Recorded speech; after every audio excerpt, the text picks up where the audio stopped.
We have 16 participants. Razan, can I have Aisha as a co-host as well? Sure. Thank you. Okay, guys. So thank you so much for being here.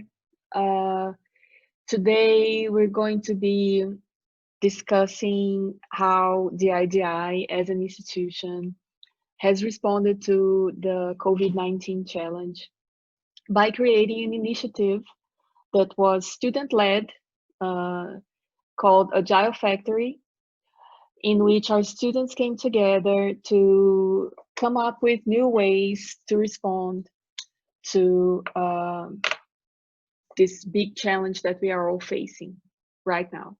So today we are going to be talking about a very special project from a group of wonderful students.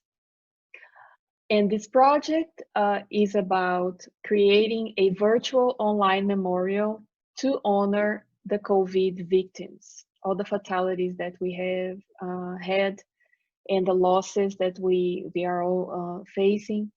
The students came together and were able to create this amazing representation to honor those lives by using the metaphor of a constellation.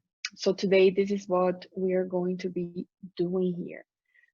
Razan, can you start playing the video of DIDI so everybody can know a little bit about who we are? Yes. Thank you.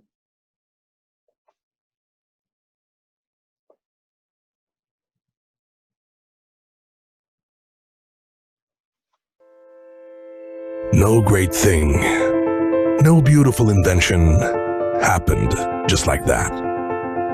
It happens when we leave our comfort zone and embrace change, creativity, and out of the ordinary. We live in interesting times. We live in a world that's constantly asking questions, that's constantly changing.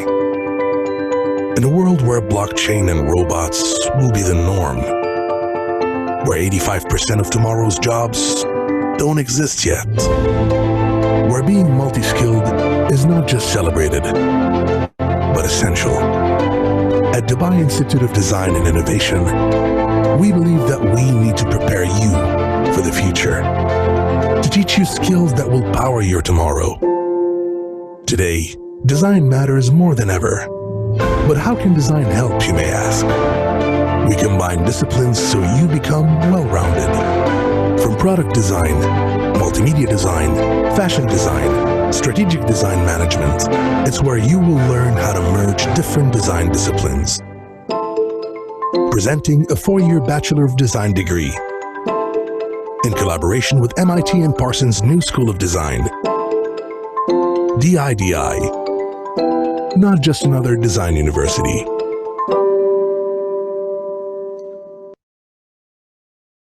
Thank you, Razan.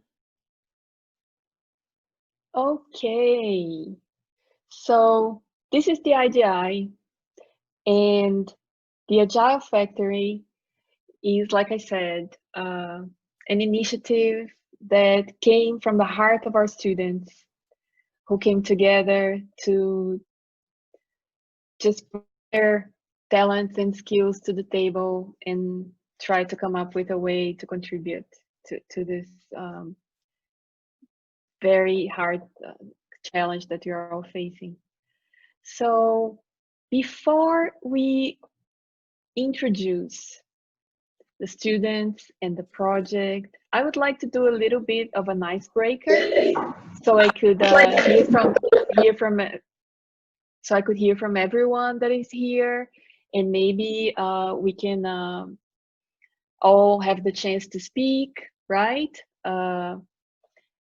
Both students, faculty, and our guests. So the questions are,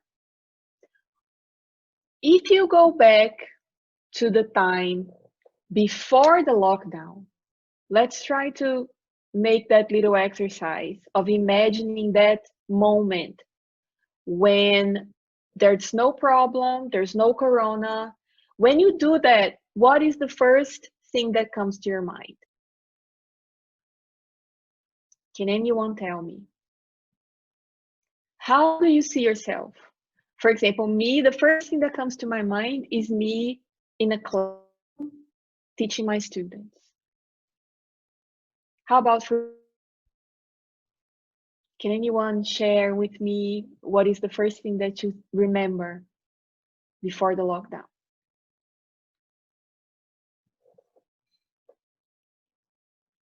How do you see yourself? Okay, Irene is saying that yes, being able to go to school is the first thing you think about, right?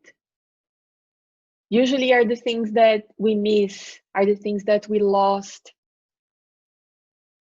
What else? Traveling, for sure.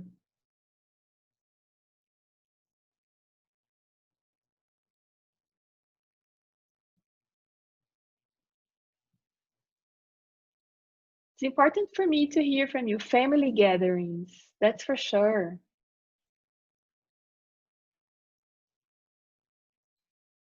Okay, sleepovers. Seeing friends in real life. So if you think about the moment that we are right now, after we've been living for so many weeks of isolation, what can you tell me about the difference between the image that you see of yourself when you look back and you right now? What has changed from that moment in time to this place in time?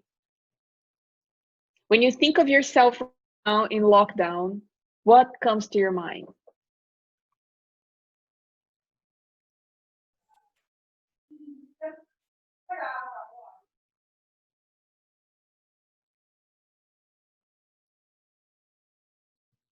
Nothing? Our lifestyle. Yes? A decrease in the level of stress. Oh, that's very interesting, Safwan. That's very interesting because now things have calmed down, so it's not so stressful. That's a nice perspective. From my side, it's interesting because it was a very stressful moment for me. The lockdown and everything, having to adapt with so many changes. So it's nice to see that we all have different experiences, right? And but I would like to hear from you, so we can break a little bit the ice here. Hi, Abdullah. What can you tell me about something that's changed with the lockdown? We are like a Huh? little more overprotected right now. So for example, my dad goes to office every day, most of the days. So like while he comes back, it's we have to usually, like, I used to take a tiffin, put it back. But right now, if we are in the house also, but we are feeling we are really separated. Means we are not feeling the togetherness right now. Like we are not feeling connected, even through my friends and everywhere. We are feeling so much isolated if we're sitting in the house. Even though we are having this much of technology, we are still really isolated in these lockdown periods. Interesting. Thank you. Thank you for sharing that. So you see something, you feel that you lost your sense of connection because of the lockdown.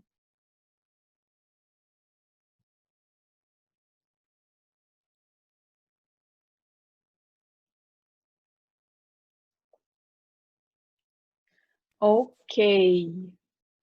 We have stronger relationships with my family.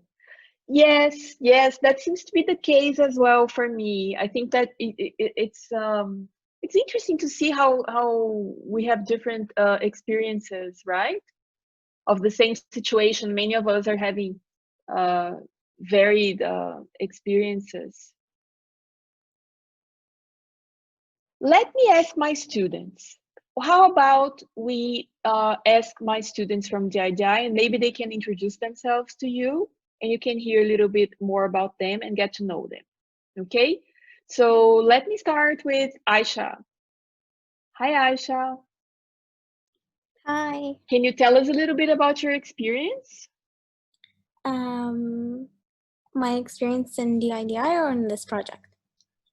In this project. I think my experience in this project has been, I would say, different, something very interesting. It's interesting because we're in this we're in this crisis that we're all having to social distance and take care and being careful and kind of making something to like help people cope with such situations, and like not being next to family and like being next to the people you love. Creating something for this topic, I think, has been a really interesting journey during this studio and during the creation of this process. And I just I really love the work that we did, and because it's something that benefits everyone, and it's something that we're doing for everyone, and just for everyone to have a way to cope with the situation we're in. And I think that's what I have to say, yeah. Thank you so much, Aisha. Thank you. How about you, Mona? Yeah, I agree with Aisha, but I think this project we're sort of removing the idea of being isolated, and we're creating this sort of togetherness, like to not like the whole initiative behind our project is to not just focus on the fact that we're all in quarantine and we're all dealing with it, but also like bringing a light to the people who have passed because of this issue, and especially to the families who have been unable to go and mourn their loved ones and their friends and their loved ones. So I think like this project, I'm not gonna lie, it was very complicated to like come up with the right way to make this accessible for everybody, and also the right way to approach this whole concept, because you can't get these sort of things wrong. But yeah, like again, like as Aisha said, like I'm very proud of everything that we've done, like and I hope that our approach was correct. Thank you so much. Do we have a first-year student here? I see a Shuk, but I'm not sure if it's our Shuk, or if it's an external Shuk. Okay, maybe we don't have a first-year student here. Nikilesh, can you tell us a little bit about the process? Oh, maybe you weren't in this group. That's true. Maybe we can see the video. Aisha, can you share with us your screen, please? Yeah, I'll share my screen.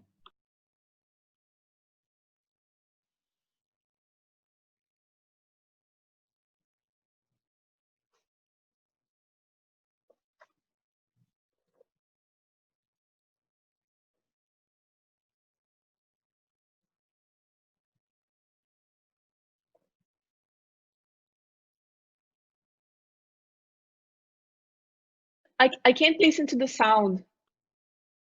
Okay, I'll check now.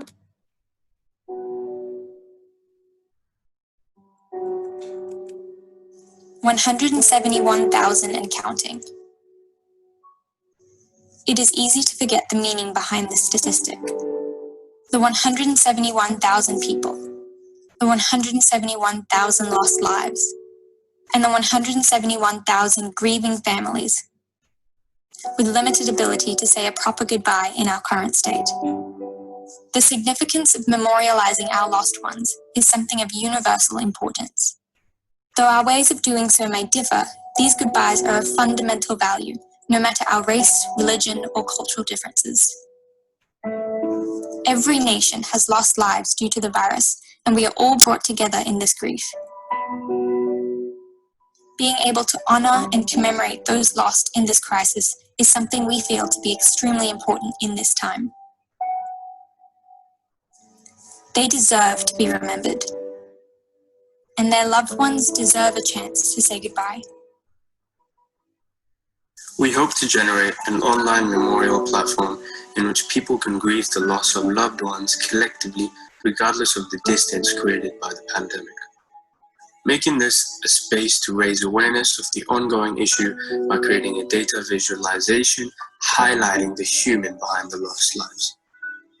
We hope to represent these lost lives in this visualization by including each and every lost life. We wanted to allow the individuals to leave messages or a tribute relevant to their culture to preserve the memory of those lost.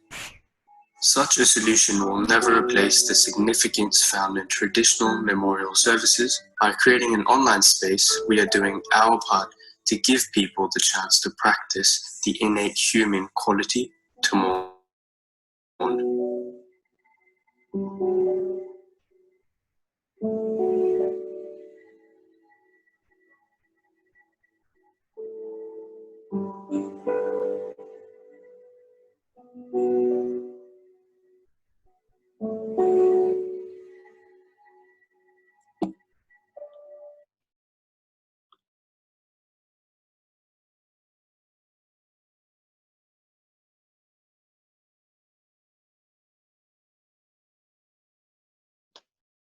Thank you so much, Aisha. Before we open to questions and to more detailed exploration about the project, I would like to say a little bit about how the process of the idea. This project is actually comes from a research collaboration that we have with the University of Melbourne at DIDI. And there is a project that I'm working with together with the University of Melbourne called Constellations. And these constellations it's actually a platform in which people from all over the world can come to this platform and they can use the app to create stories that are then processed by artificial intelligence and that then become a constellation, a galaxy. And the project then collects all these stories. For each little constellation represents a story from one person. So when all those constellations come together, it becomes a sky of common stories and common narratives.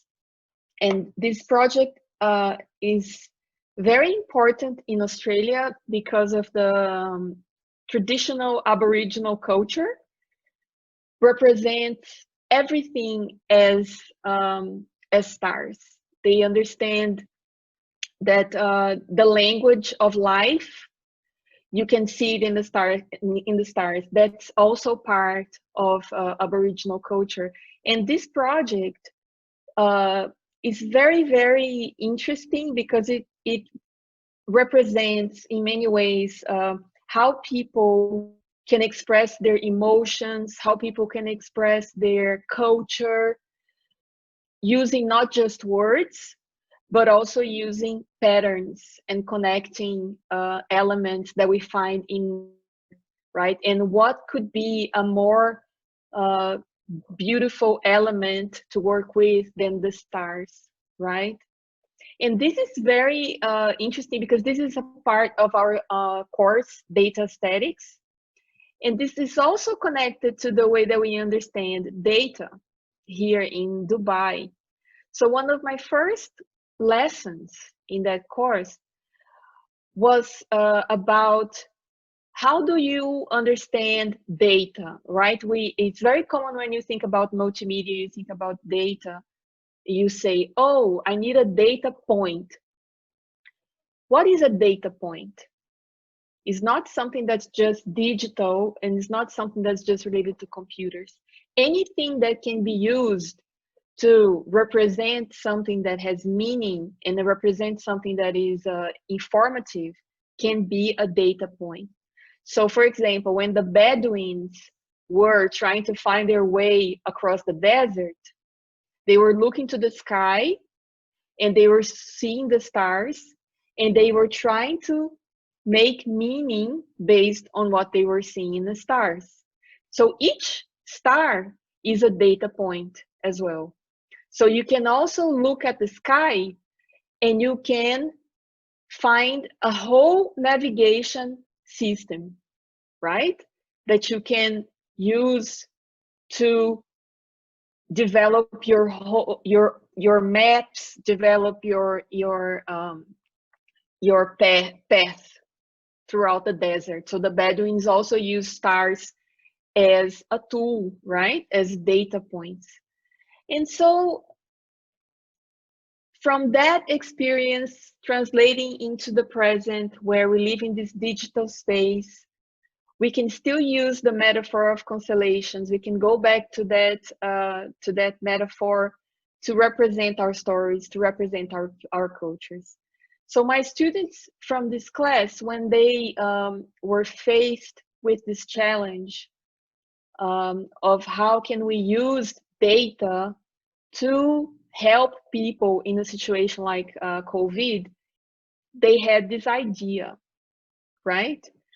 And then Constellations of Remembrance was created, because each one of the stars is a person that you are honoring. So the students have done a wonderful work with trying to come up with the nice and accurate data representation of the casualties. And right now we're at the stage where we have to think about our next iteration of how we're going to make this into an actual platform. We're still working with University of Melbourne. Hopefully we're going to be able to use some of the structure that they have there. They are very open to us. They are saying that anything that we need from them, they're very open. And this is where we are right now. So maybe I'm gonna give the word to Aisha a little bit, so Aisha and Mona, so they can talk a little bit about how was the process of trying to find the data and then bringing this data together to try to illuminate and give the families a way to honor those that they had lost. Because also something very important is that you cannot have a funeral with COVID, because you just cannot do that. So imagine you lose a person that it's from your family and you cannot say goodbye, right? And you cannot have a rite of passage. So this is an initiative that aims to fulfill this basic human need, right? Of being able to acknowledge those who pass away. So Aisha, can you tell us a little bit about the process? I could start. So Okay. when we first came up with the idea, we were thinking of well, obviously, since I think we're all like on our phones nowadays and we're all on Instagram, and I remember telling Aisha about seeing how like in Italy they had like such a high rise of deaths, and like they couldn't do anything about it. No one could even come and like pick up like the lost lives and from their own homes, because the funeral homes were so full. And I think that like that really like sparked us into wanting to find a solution for it. And obviously like we're not making like the next like funeral homes or cemetery. Like we're thinking of a way that we could, again, like stop this idea of being so isolated and coming together as a huge society, and to properly have a space to mourn our loved ones who have passed because of this.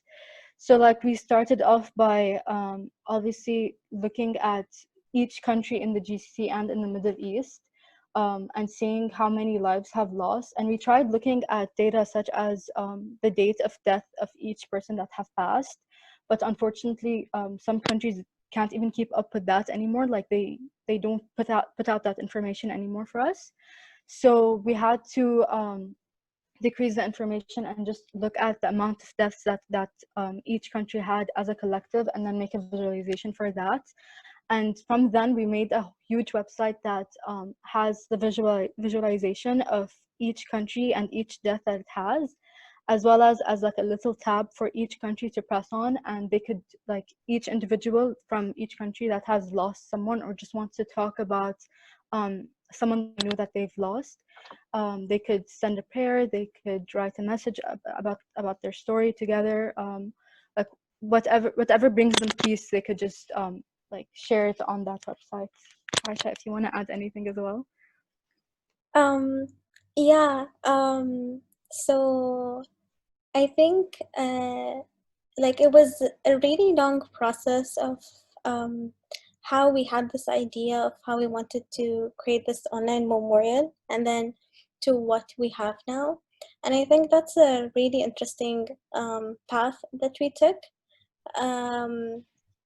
We in the beginning, it was more of creating a visualization, but what we have now is like an experience where it's a space for everyone to come and mourn the ones they've lost, and honor them by sharing their memories, sharing any thoughts about the person, and just making it a space where we can honor all of these lives that we have lost. And especially if you think that, especially that like a person like would look at these numbers and would think of these numbers as just statistics, but actually they're lost souls, they're actually people, they're family members.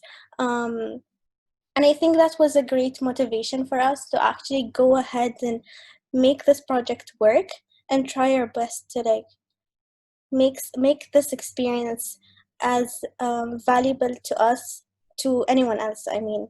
So I think, yeah, I think that's it, what I have to say. Aisha, can you share with us The website? Yeah, 1 second.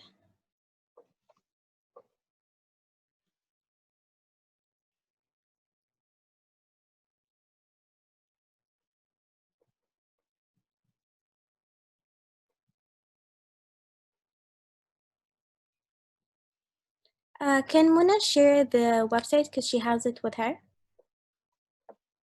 Mona? 1 second, sorry.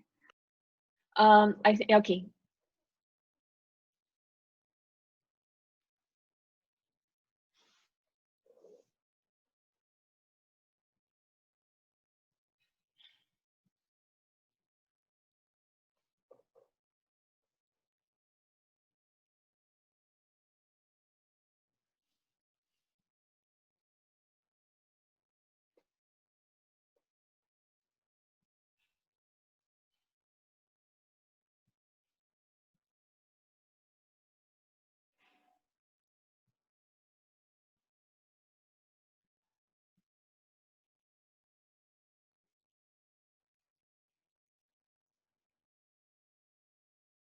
This work is very special. The theme is by itself, it's very deep, and some of the blog posts that were written by some of the first year students, they were really able to capture that, and how the work of actually raising awareness of the loss has actually made a big difference in how people were actually understanding the whole moment, like as a historical moment. When you actually look in the eyes of the loss, you realize the significance. It's when you really sort of dawns on you the significance. And some of the students were doing a great job at that, especially Moza. She wrote a beautiful testimonial about that on Medium. We're going to be uploading those texts very soon to our Agile Factory website. So, Mona, is everything okay with for you to share, or do you need help? Yeah, I could share some screenshots that we have of the website. I'm not sure why it's not opening anymore. But wait, I'll just share.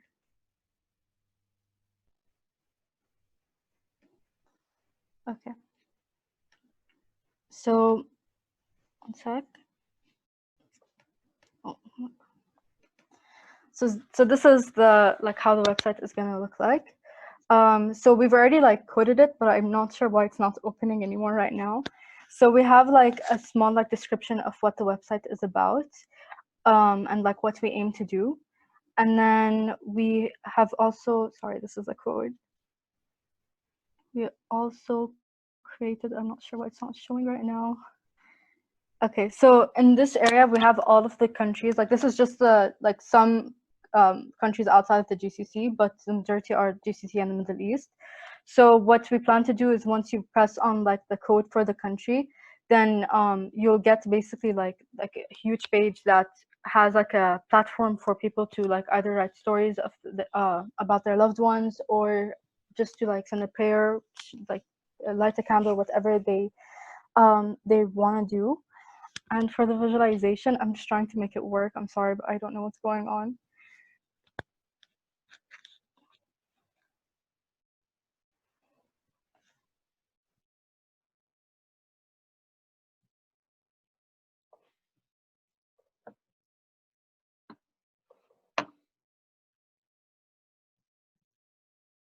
Do we have a first year student here right now?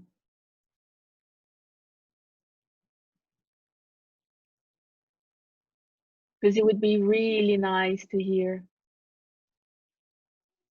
from their side, because one of the things that's interesting about this project in particular is how well the students from the first year were actually working with the second year students. I've had lots of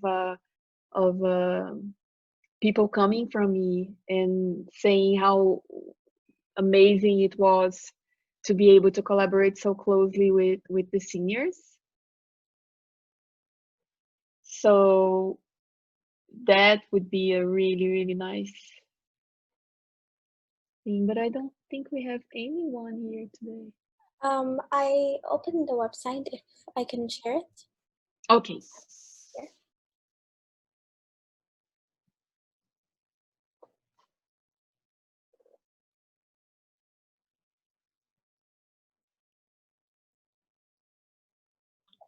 I just want to, can I have my other account as a co-host, if it's possible?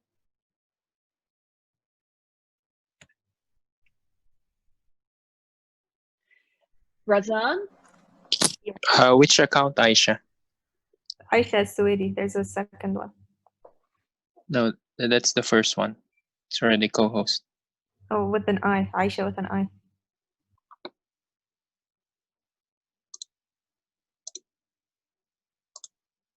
Done.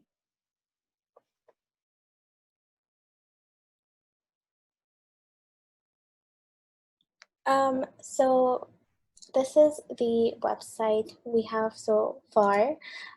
We coded this on GitHub, and it's a work in progress, but it's we want to, as Mona said, make a website where we have basically the memorial where people could come and leave memories and make it an interactive space.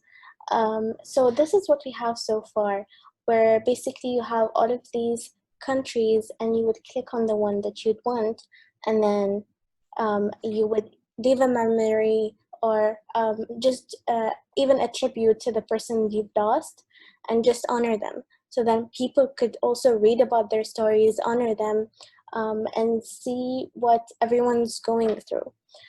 And yeah, this is what we have so far. Wanna say something?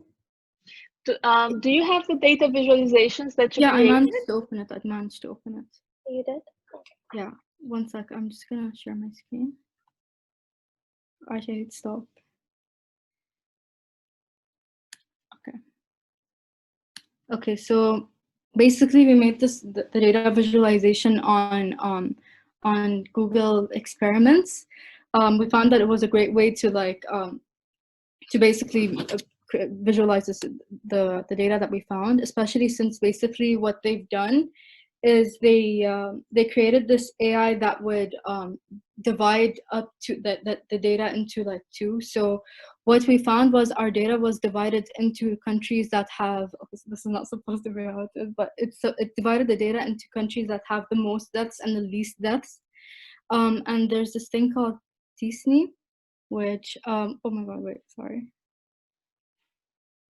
When it goes slower, the data starts moving into like the countries that have the least deaths eventually starts moving into the ones that have the most. But it's a casual movement. But yeah, so we were hoping to play with it even more and have it properly published, not this way, but obviously we'd also like the people who use it to also play around with like how the data could be transformed. Yeah. So this is already a little bit of a constellation in itself. Yeah, exactly. Yeah, that's really nice as a prototype. Thank you so much. Aisha. So maybe we can start by having some questions to the students or to the faculty and open up the floor a little bit.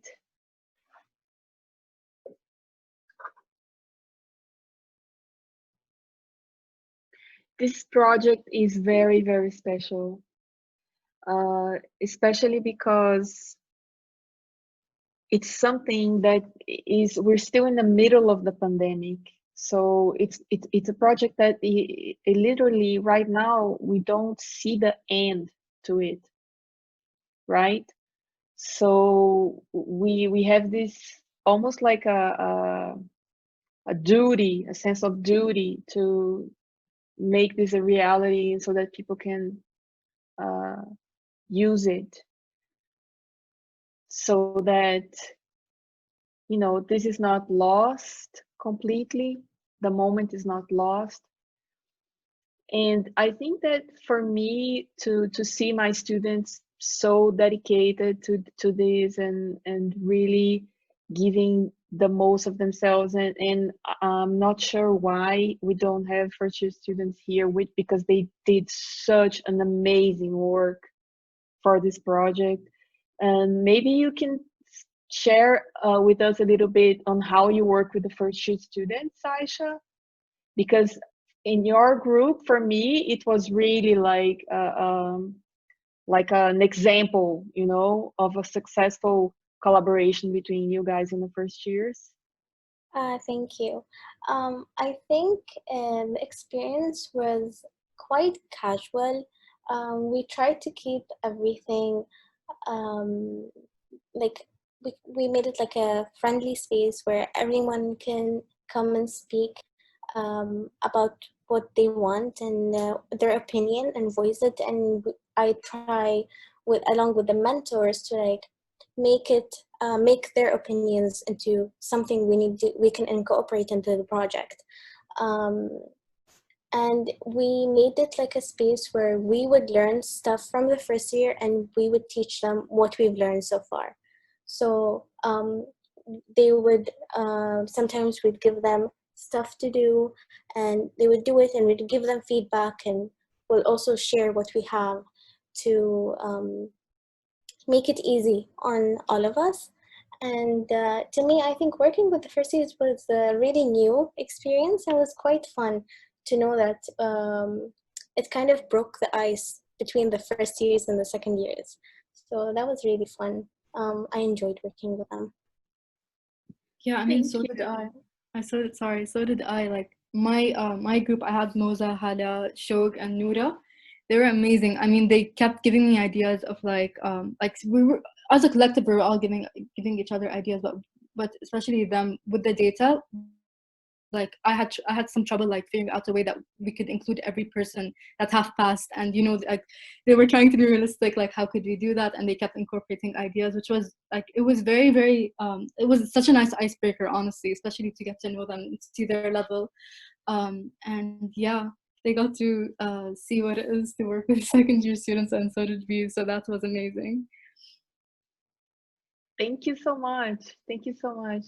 Jawahir, can you? Oh wow, Jawahir, you're here. Can you speak?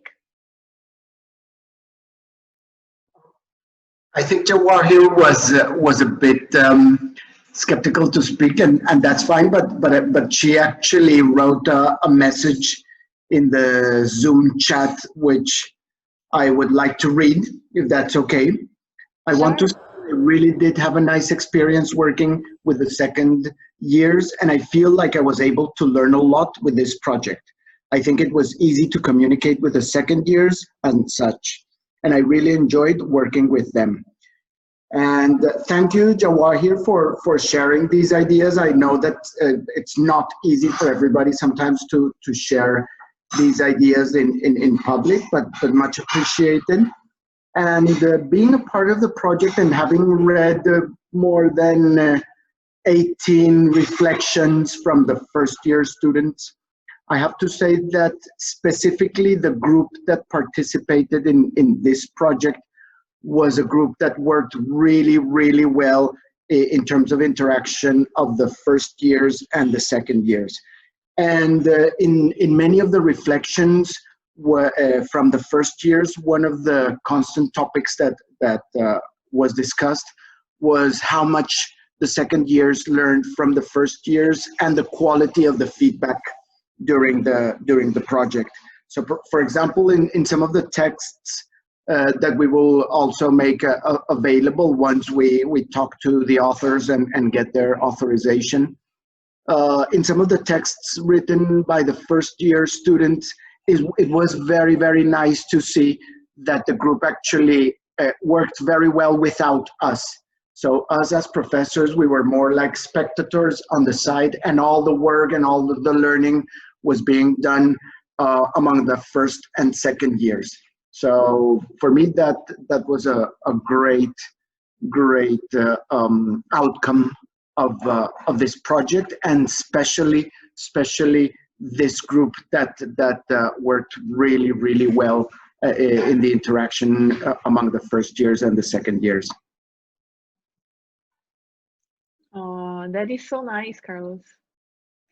I'm so happy about this group as well, and especially because the topic is not so easy. It's something that it's not easy to deal with the prospect of loss and with the reality of loss, and on the scale that we are facing right now because of COVID. I've never experienced this. No, none of us has, right? Just the magnitude of the loss that we're experiencing can be so overwhelming, right? And for the students to be able to face this head on requires so much courage and requires so much just bravery and dedication. And I don't know how to express my gratitude to the students for being so strong, for being so mature, and being able to face this in the way that they have is a humbling lesson. And because this, you have to realize, this is an idea that comes from the students. So it wasn't even, it's not coming from us. It's coming from the students. So I am humbled by just how beautiful, that's the word, just beautiful. It's beautiful contribution that I hope we're going to be able to keep evolving, and that this becomes something that truly we can leave behind, right? And yeah, I think that also another aspect of this project that really amazes me is how using technology we can go over and transcend our differences. You know, we are honoring everyone, no matter what religion, no matter what nationality, no matter what status, nothing matters. Everyone is a star. Everyone has its place. And so this for me is also something that it's really amazing, especially in Dubai, to with such an international community here, that we are able to contribute in this way. So let's open the floor to everyone. Anyone has any questions to these wonderful students and to us? Anyone would like to know a little bit more about the IDI, especially our guests?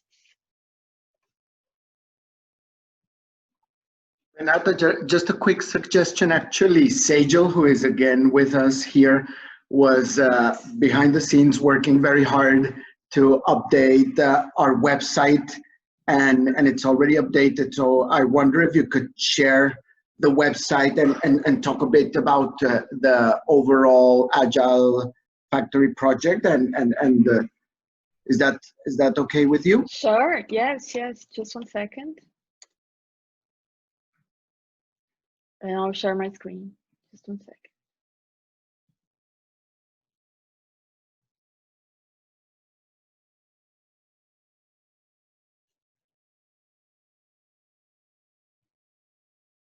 Okay, so this is our website. Maybe Sejal can, Sejal, do you want to talk a little bit about the website?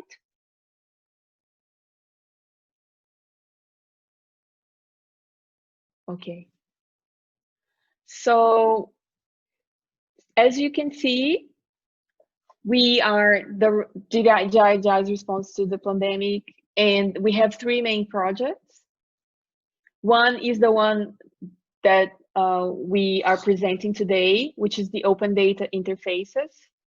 The open data interfaces, we started, the proposition was to bring students together to think about ways to use data gathering, visualization, and processing to try to generate new insights. So from those discussions, the idea of doing the virtual memorial was the one that basically the students decided to do. And so now we have the Constellations of Remembrance project. The Design for Emergency project is a very interesting one as well, in which the initial idea was to come together to think about ways that we could help problems that were arising in communities because of the lockdown. So as part of the brainstorm, there was many different problems that the students could have chosen, but eventually they chose to work with mental health. So trying to come up with ways to help people to be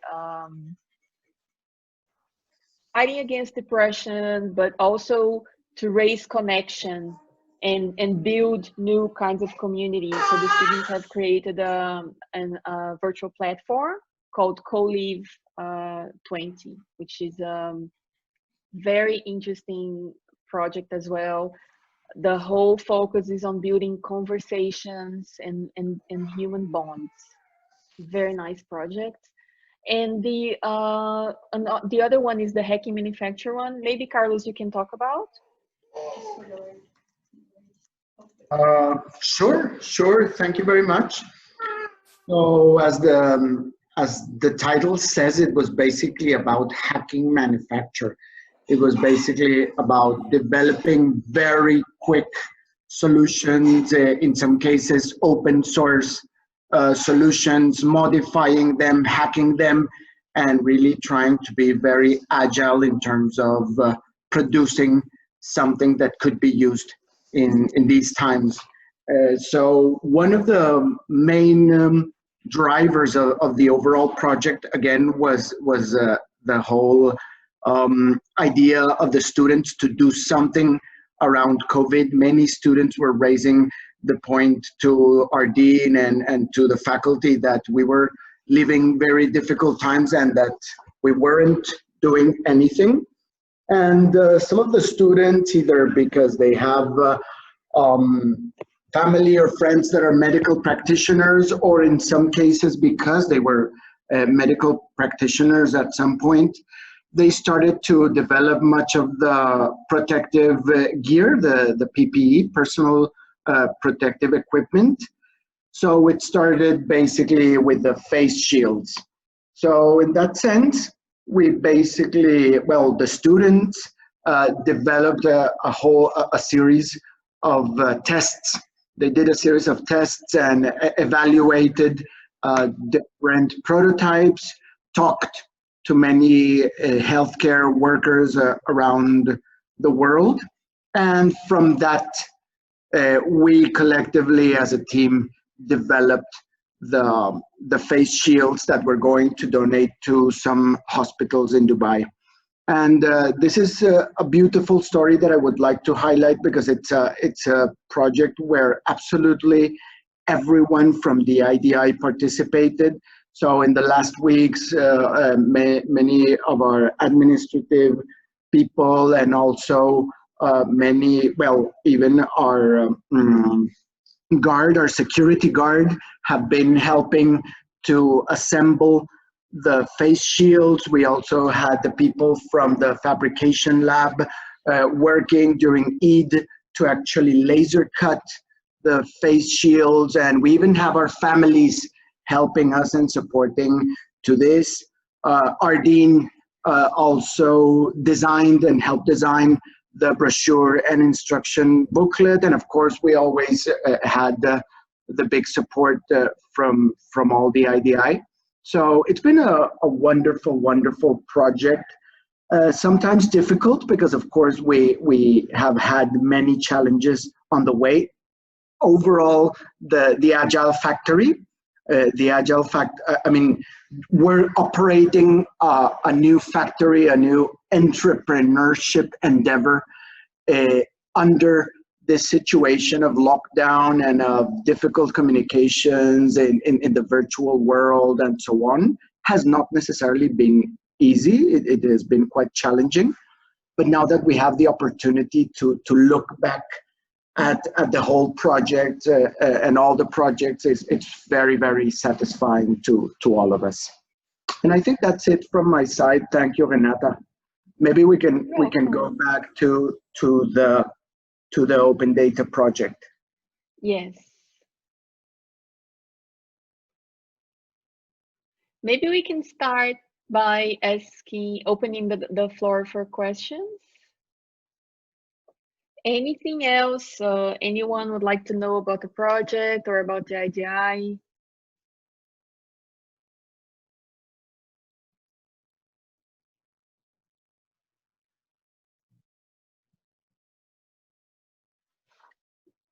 No, nothing. If you don't mind me asking,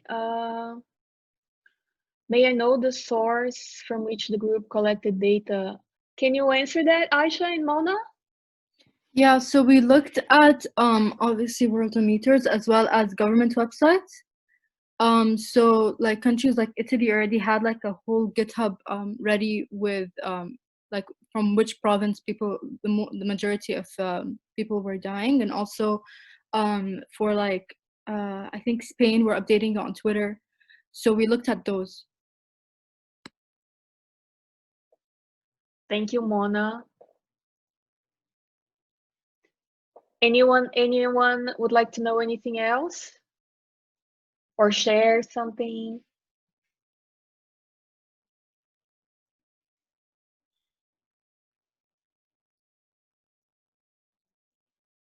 No? Okay.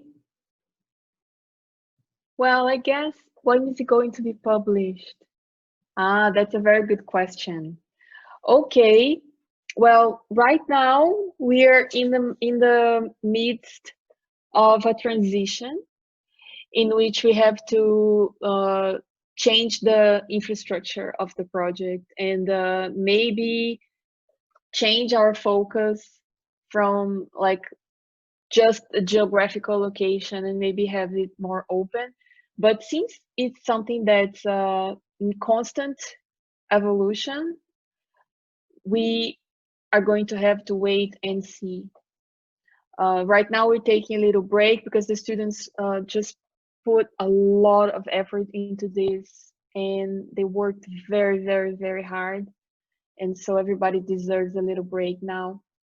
But very soon we're going to be working together again. And then we're going to think of the next iteration of the project. Aisha and Mona, how do you see the next step of the project from your perspective? What do you think is going to be the next step? Moving away from the visualization and making the page for people to write down their stories and like a proper tribute for people who have passed. I think that's something we need to start focusing on.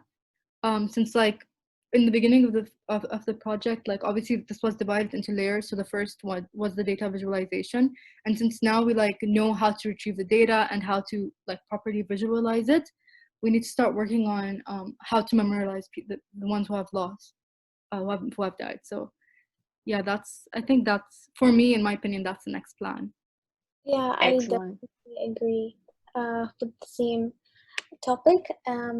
Just like making sure also the way that we make it is making it in a way that will respect these people. So making it something that is easily accessible, something that is kind of gives the vibe of that everyone's welcome to write whatever they want.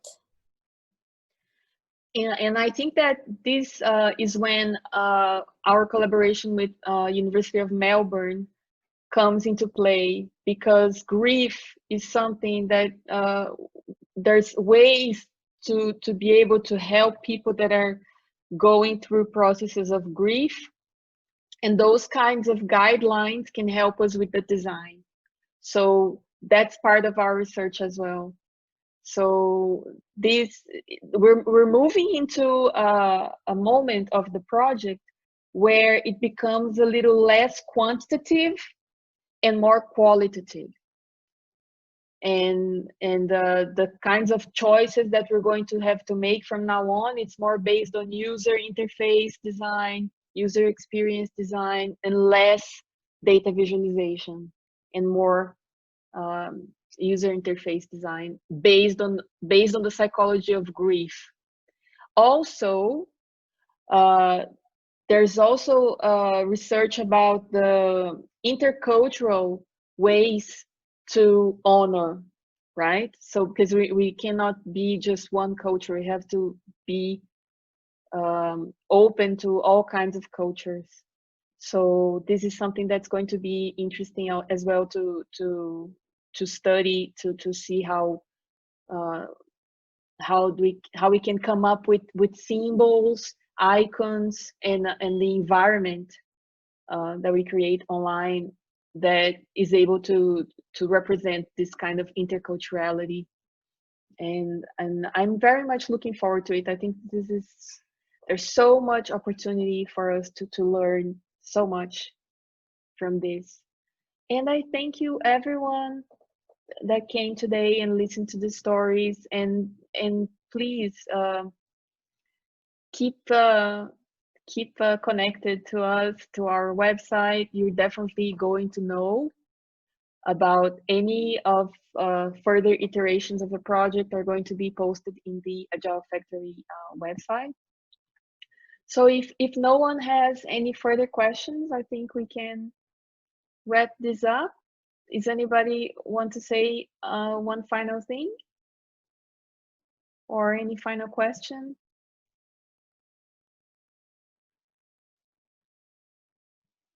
No? Okay, so thank you so, oh, okay. Razan, I think this one is for you.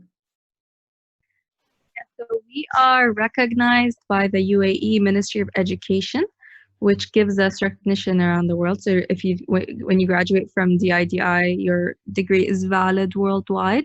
We also have a curriculum collaboration with MIT and Parsons. So they definitely recognize our university because we teach what they teach. And just to add to that, thank you, Razan. I would like to tell, who is it, Rasha, that is asking, that one of the big advantages of studying design is that you can practice anywhere in the world. So, for example, Renata is originally from Brazil, and I am originally from Colombia, South America, and we've been living all around the world, basically because we're designers. So probably if we were lawyers or medical doctors, probably we would not be able to practice here in the UAE or in other countries, or we would need to take a lot of tests and almost redo our studies. But the great advantage of studying design is that having a strong projects and a strong portfolio, you can basically work internationally in any part of the world. So thank you, everyone. Thank you so much for joining us. And it was lovely to have you here. Thank you so much. And keep connected, please. On the website, we're going to be updating all the information. Thank you so much. Have a lovely evening. Thank you very much, everybody. And for all of those, for those of you that are connected with the DIDI, we will also be having some summer workshops. So make sure to be checking our website, and if not, contact Razan. Razan, if you can maybe send your email again as usual, but we will be having some more activities similar to this one, or even different workshops related to design.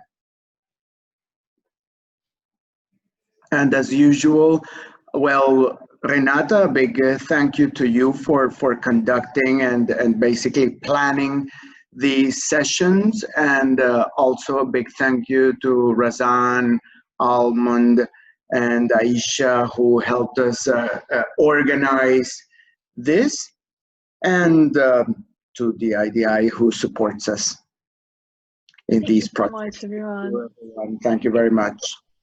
Thank you.